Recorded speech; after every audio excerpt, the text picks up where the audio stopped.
श्रीमद् भागवत महापुराण। भगवान श्री कृष्णचंद्र जी उद्धव जी को उपदेश करते हैं। उद्धव जी ने बहुत से प्रश्न किए थे। संयम किसे कहते हैं, यम किसे कहते हैं, नियम किसे कहते हैं, सम किसे कहते हैं, दम किसे कहते हैं, धैर्य किसे कहते हैं, तितिक्षा किसे कहते हैं, बहुत से प्रश्न कल किए थे। भगवान श्री कृष्णचंद्र जी उसका उत्तर देते हैं। बहुत ध्यान से सुनो। बुद्धि का भगवान श्री कृष्णचंद्र जी कह रहे हैं मुझ में लग जाना शम है। जब बुद्धि भगवान में लग गई तो शम रूपी सद्गुण आप में आ गया। इंद्रियों का संयमन होना, इंद्रियों को जीत लेना, ये दम कहते हैं। दम, तुम में दम है तो जीत के दिखाओ इंद्रियों को, इसे दम कहते हैं। बुद्धि का भगवान में लग जाना शम कहते हैं। इंद्रियों का जो संयम है, इंद्रिय विजेता जो है, वही दम है। और न्याय से प्राप्त दुख के सहने का नाम तितिक्षा है। हम अपनी दिनचर्या में जो दुख भोगते हैं ये तपस्या है। सर्दी, गर्मी, बरसात, अपनी दिनचर्या में ठीक समय नहा धोकर तैयार होकर सत्संग में आना, दर्शन करना, सत्संग सुनना, भूख प्यास, बैठना उठना, लघु शंका, शौच, सबका संयमन हो रहा है, यही तपस्या है। तो न्याय से प्राप्त दुख के सहने का नाम तितिक्षा है। जिह्वा और जनेन्द्रिय पर विजय प्राप्त करना धैर्य है। रसेंद्रिय और जनेन्द्रिय पर जो विजय प्राप्त कर लिया वही धैर्यवान कहा जाता है। सबसे बड़ा दान क्या है? किसी से द्रोह ना करना, किसी से दुश्मनी ना करना, सबको अभय दान देना सबसे बड़ा दान है। सबसे बड़ी तपस्या क्या है? कामनाओं का त्याग करना ही सबसे बड़ी तपस्या है। जिसके हृदय में कोई कामना नहीं वो महान तपस्वी है। वीर पुरुष किसे कहते हैं? वीर पुरुष उसे कहते हैं जो अपनी वासनाओं को रौंद डाले, किसी वासना से प्रेरित होकर कर्म ना करे, अपनी वासनाओं को ही नष्ट कर दे। जो वासनाओं पर विजय प्राप्त करता है वही सूरवीर कहा जाता है। सत्य किसे कहते हैं? सर्वत्र सम स्वरूप सत्य स्वरूप परमात्मा का अनुभव होना ही सत्य का अनुभव होना है। रित किसे कहते हैं? सत्य और मधुर भाषण को रित कहा गया है। महात्माओं ने सत्य और मधुर भाषण को रित कहा है। पवित्रता किसे कहते हैं? किसी भी कर्म में आसक्त ना होना उसे पवित्रता कहते हैं। नहाना धोना नहीं, ये तो एक बाहरी दिनचर्या है। पवित्रता किसी भी कर्म में आसक्ति नहीं है। किसी वस्तु, व्यक्ति, स्थान, किसी कामना, भोग, किसी में अनासक्त पुरुष परम पवित्र है। वो नहाए या न नहाए। सन्यास किसे कहते हैं? कामनाओं के त्याग का ही नाम सच्चा सन्यास है। कोई कामना जिसके हृदय में नहीं वो सच्चा सन्यासी है, चाहे पैंट शर्ट में ही क्यों ना हो। जिसके अंदर कोई कामना नहीं है वही सच्चा सन्यासी है। सबसे बड़ा धनी कौन है? जो धर्म का संचय करता है वो अभीष्ट धनवान है। जो धर्मात्मा पुरुष है वही धनवान है। जिसके जीवन में धर्म है वही महान है। अगर धर्म नहीं है तो धनवान नहीं है। धर्म के द्वारा जो महिमा विकासित होती है, प्रकाशित होती है, उसी को कहते हैं संपत्ति। तो संपत्तिवान कौन? धर्मात्मा पुरुष। सबसे बड़ी यज्ञ क्या है?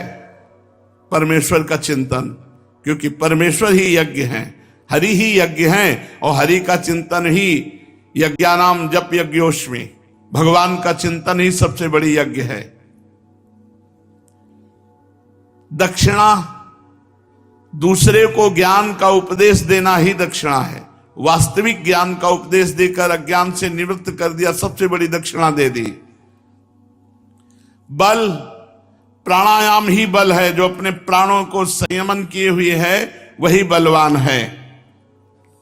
भग माने होता है ऐश्वर्य। भगवान कह रहे मैं ही हूं, ऐश्वर्य मैं ही हूं, मेरा ही ऐश्वर्य है। लाभ, सबसे बड़ा लाभ भगवान कह रहे मेरी भक्ति ही उत्तम लाभ है। भक्ति मिल गई, इससे बड़ा कोई लाभ नहीं। विद्या,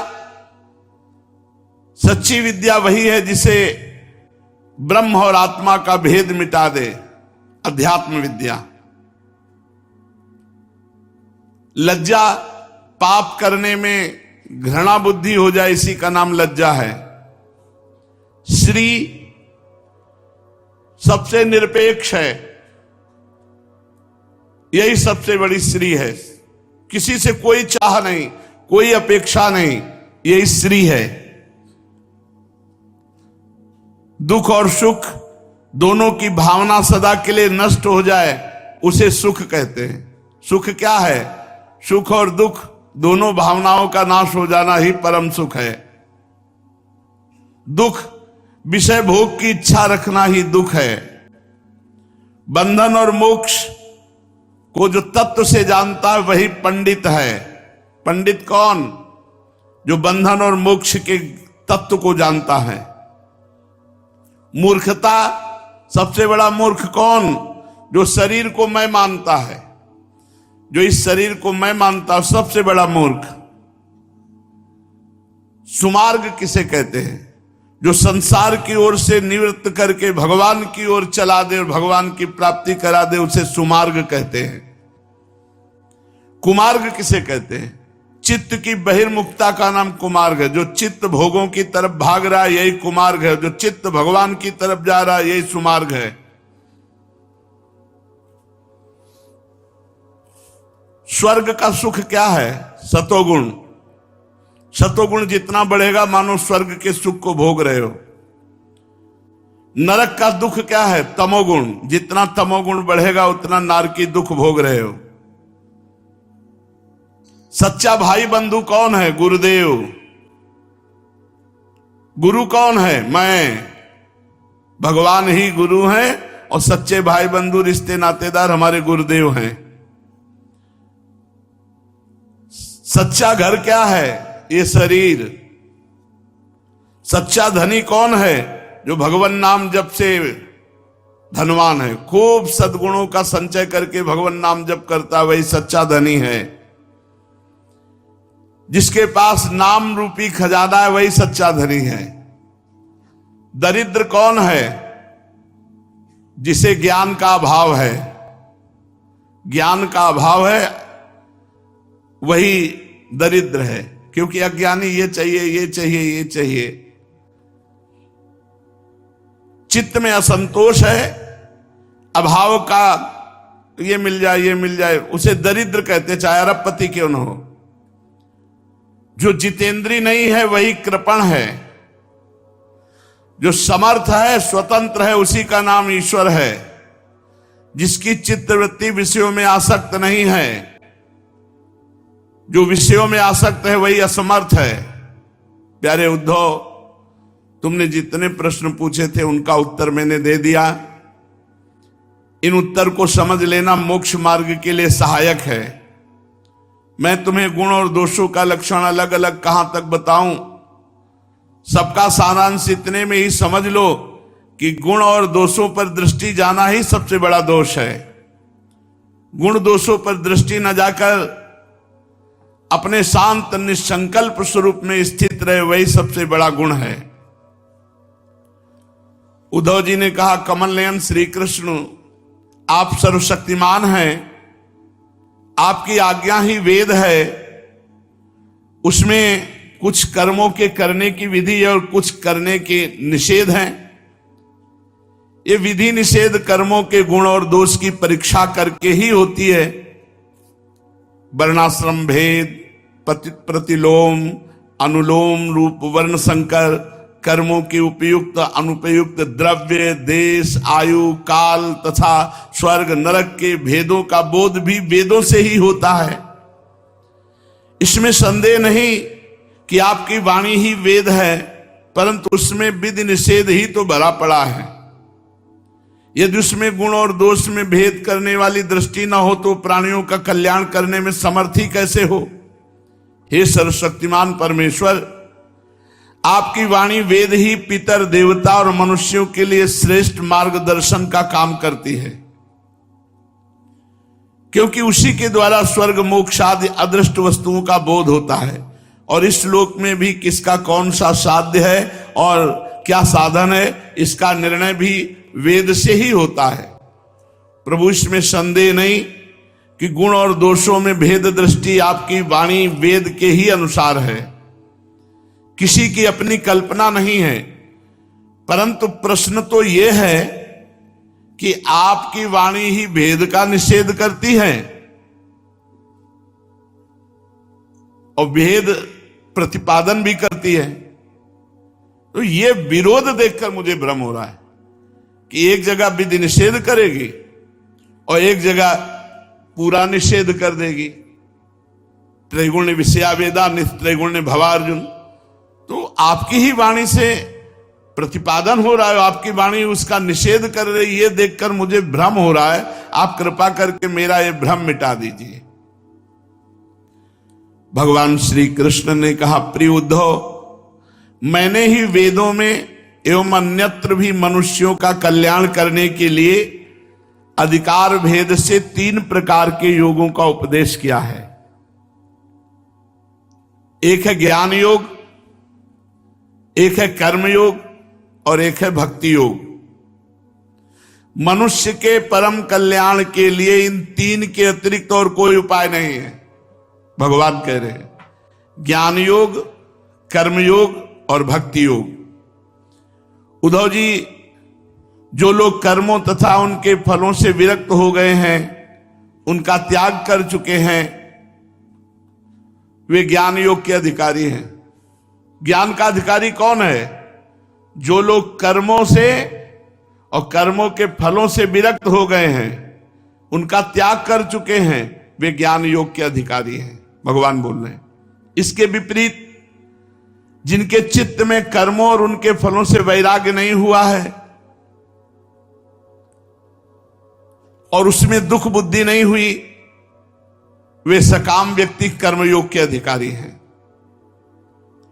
जो पुरुष ना तो अत्यंत विरक्त है और ना अत्यंत आसक्त ही, तथा किसी पूर्व जन्म के शुभ कर्म से सौभाग्यवश मेरी लीला कथा आदि में उसकी श्रद्धा हो गई है, वो भक्ति योग का अधिकारी है।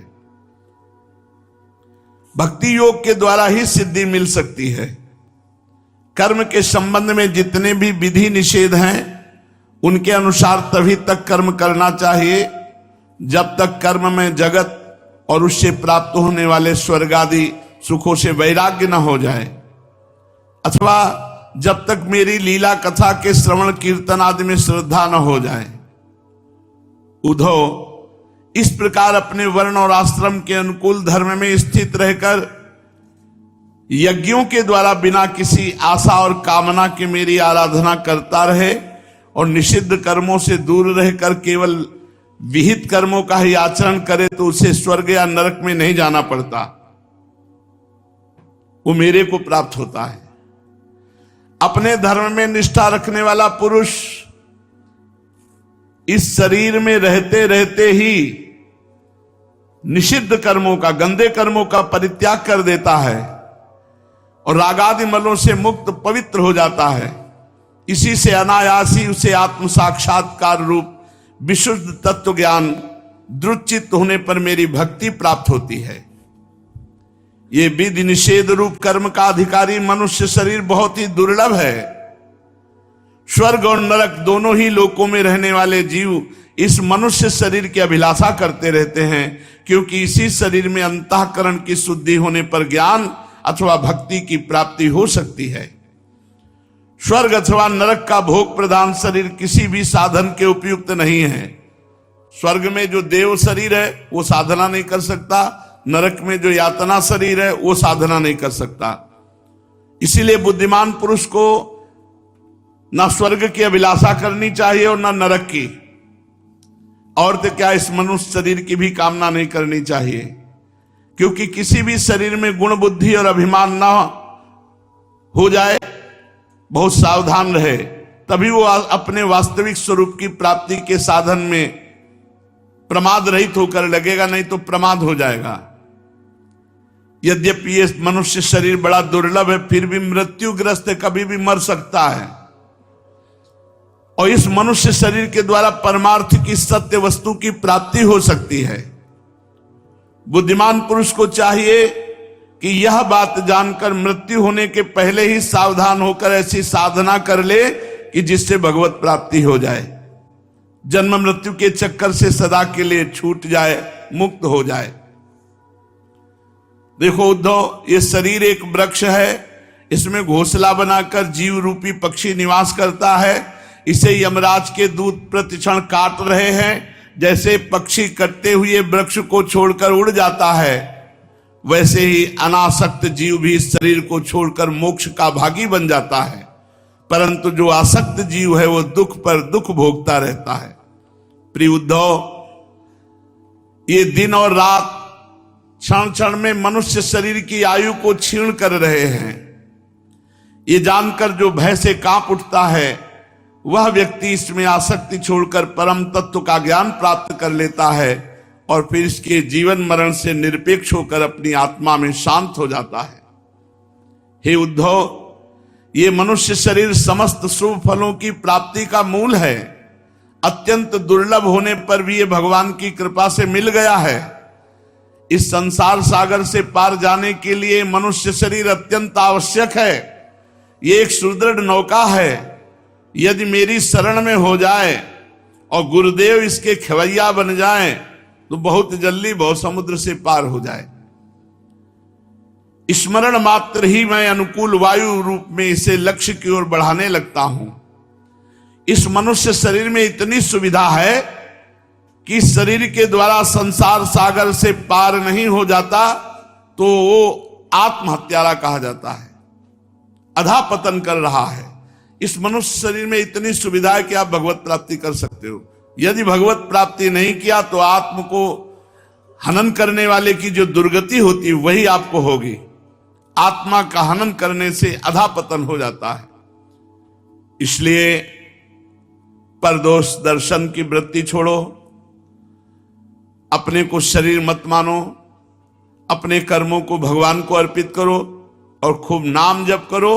जितना जीवन है इसी से भगवत प्राप्ति हो जाएगी। शेष चर्चा आगे। श्री राधा वल्लभ लाल की जय।